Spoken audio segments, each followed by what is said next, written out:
Reverend Sister Shail, Principal Navjyoti Government High School, Chandukhedi, Reverend Sister Gladys, Mother Superior, respected Radhesham Sir, the Vice Principal, respected staff, my dear students, all the supporting staff and the parents who are present here today. First and foremost, I wish you the joy of the 75th Republic Day of our country. The whole nation is in a mood of celebration, celebrating the great event of India becoming the greatest or the biggest republic in the world. After obtaining freedom from the British rule in 1947, August 15th, after 3 long years of waiting, our motherland, India, became a republic nation. A republic nation is a nation which has its own sovereignty. It does not rule over any other country or doesn't allow any country to interfere with its internal matters. And we know the greatest personality behind the making of republic is Dr. Bhimrao Ambedkar. And he was a visionary that he designed such a republic, a constitution which is well known for its well-built structure throughout the world. So today we are happy that we are a republic nation based on 5 principles of our constitution. मेरे प्यारे बच्चों, आज बड़ी खुशी के साथ तमाम संसार में भारत की संतान गणतंत्र दिवस की खुशी मना रहे हैं। हम जश्न आज के दिन मनाते हैं क्योंकि आज के दिन हमारा देश गणतंत्र देश बन गया था 1950 में, और ये हमारे लिए बहुत बड़ी उपलब्धि है क्योंकि इस दुनिया में सबसे बड़ा गणतंत्र प्रजातंत्र देश भारत है। भारत को गणतंत्र या प्रजातंत्र देश बनाने के लिए बहुत सारे महारथों ने प्रयास किया था, और उनमें सबसे महती सेवा, सबसे बड़ी सेवा डॉक्टर भीमराव अंबेडकर ने दी, जिन्होंने अपनी कल्पनाओं से परे जाकर हमारे देश के लिए एक संविधान बनाया, और इस संविधान को 5 मुख्य तत्वों पर आधारित किया। हमारा देश रिपब्लिक यानी गणतंत्र देश इसलिए कहलाता है कि इसका एक संविधान है, वो संविधान का मुखिया है राष्ट्रपति, और राष्ट्रपति किसके द्वारा चुना जाता है? जनता के प्रतिनिधियों द्वारा चुना जाता है। और इस प्रकार सोचा जा तो हमारा देश दुनिया के सबसे बड़ा गणतंत्र देश है, और हमारे गणतंत्र देश में 5 मुख्य विशेषताएं हैं। मैंने आपसे कहा, सबसे पहले हमारा देश संप्रभु देश है। संप्रभु मतलब हमारा देश न तो किसी देश के ऊपर अत्याचार करने जाएगा या हमला करने जाएगा, न किसी और देश को अपने अंदरूनी मामलों में दखल देने देगा। यानी अभी हमारे देश में किसी की हुकूमत चली, बाहर वाले की हुकूमत नहीं चलेगी, हम किसी के गुलाम नहीं होंगे। सबसे प्रथम बात। और दूसरी बात है, हमारा देश समाजवादी देश है। समाजवादी मतलब सबको समान मौका मिलेगा, सबको समान अवसर मिलेगा, सबके साथ समानता का व्यवहार होगा, कोई भेदभाव कभी नहीं होगा, ना अमीर और गरीबों के बीच में, ना बड़े और अनपढ़ों के बीच में कोई भेदभाव किए बिना भारत माता सबके साथ उचित और न्याय व्यवहार करेगी। ये हमारे देश की दूसरी विशेषता है। और तीसरी विशेषता एक है, हमारा देश धर्मनिरपेक्ष देश है, यानी भारत माता के लिए कोई विशेष धर्म से कोई मतलब नहीं है। सभी धर्मावलंबी भारत माता की संतान है।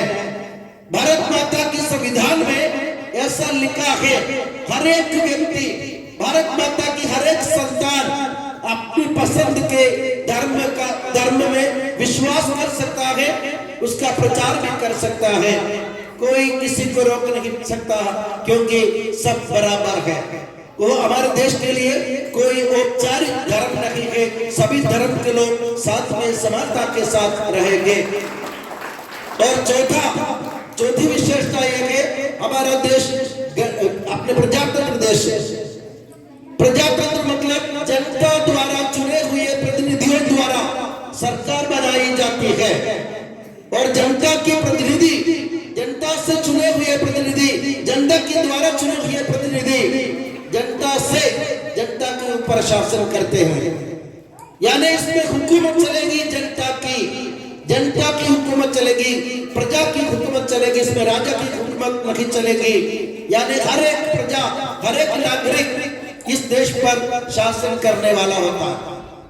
और आखिरी विशेषता है, हमारा देश एक गणतंत्र देश है। जैसे मैंने आपसे कहा, गणतंत्र का मतलब मैंने आपको समझाया।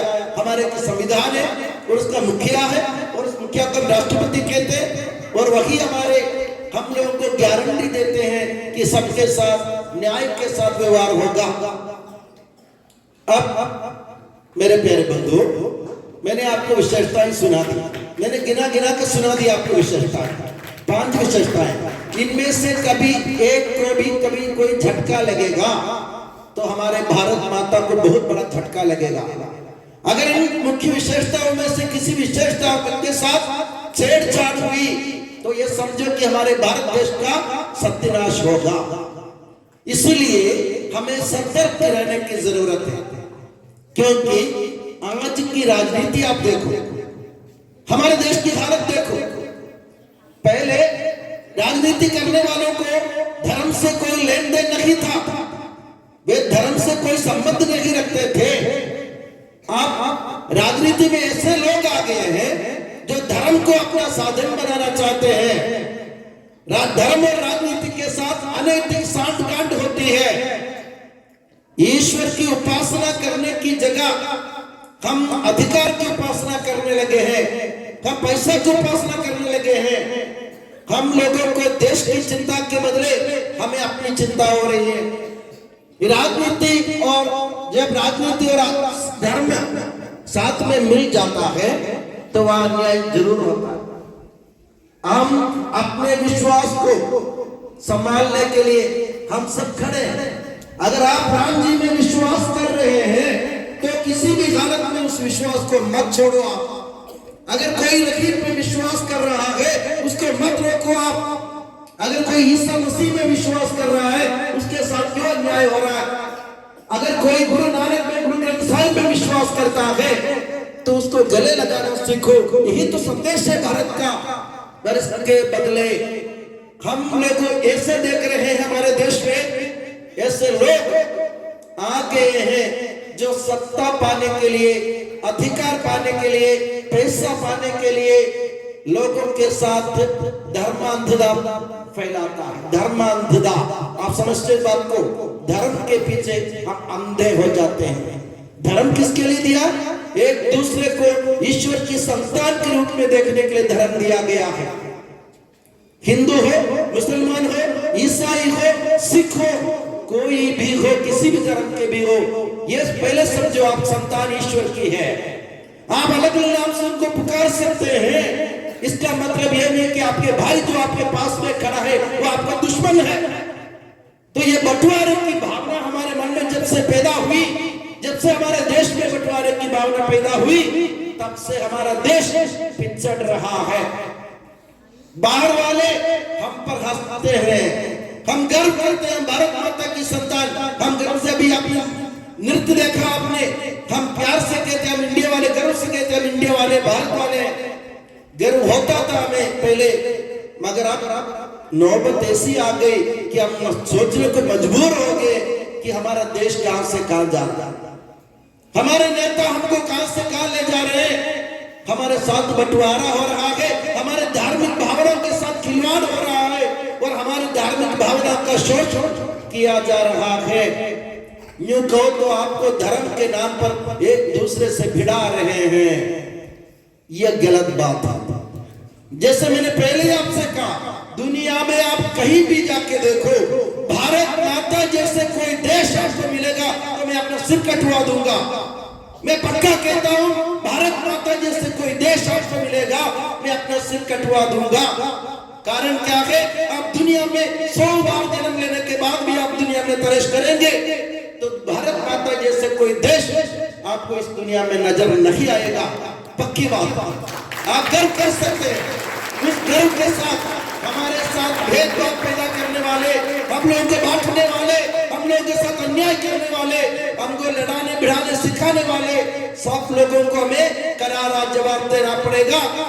नहीं तो हमारे भारत को झटका लगेगा। जैसे मैंने आपसे कहा ना, झटका लगने से पहले संभालना सीखो।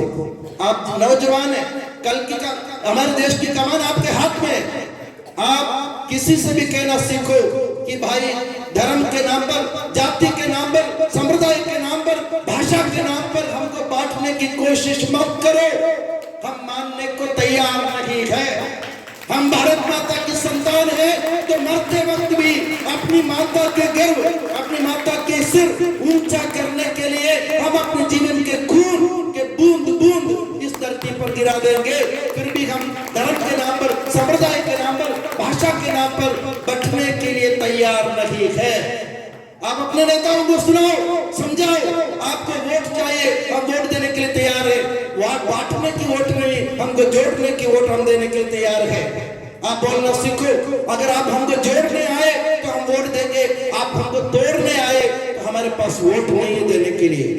ये कहना सीखो तो हमारे नेता भी समझ जाएंगे, हमारे देश को संभाल लेंगे वो। नहीं तो जैसे मैंने कहा ना, आप दीमक को देखते, दीमक जो लकड़ियों में पड़े रहते हैं और लकड़ी को धीरे धीरे धीरे धीरे खा जाता है, हमको मालूम नहीं पड़ता। ये अंदर से लकड़ी को खा के आखिर में हमको देखता है कि पूरी लकड़ी खत्म हो गई। दीमक जैसे हमारे देश को खाने वाले लोग होते हैं, उनसे सतर्क और सावधान रहो, नहीं तो हमें बाद में बहुत बड़ा रोना पड़ेगा। मेरे प्यारे बंधुओं, भारत माता विश्व का तिलक, विश्व का तिलक है, सारे ब्रह्मांड का तिलक है। तो इस तिलक रूपी भारत माता को कलंक से बचाना हमारा काम। हमारी माँ की इज्जत बचाने के लिए हमें कोई से भी हद तक जाना हो, हम जाने के लिए तैयार रहे। मेरा सिर्फ आपसे इतना निवेदन है, आप नौजवान हैं, आप में ऊर्जा है, आप अपने नेताओं को, समाज के लोगों को समझा सकते हैं कि हम बंटने वाले नहीं हैं, हम आपस में एक दूसरे पर वार करने वाले नहीं हैं, हम अन्याय करने वाले नहीं हैं। हम लोग भारत माता की संतान है। एकता के सूत्र में मरते वक्त तो हम बंधे रहेंगे। और गर्व से बोलना सीखो, भारत माता की, भारत माता की।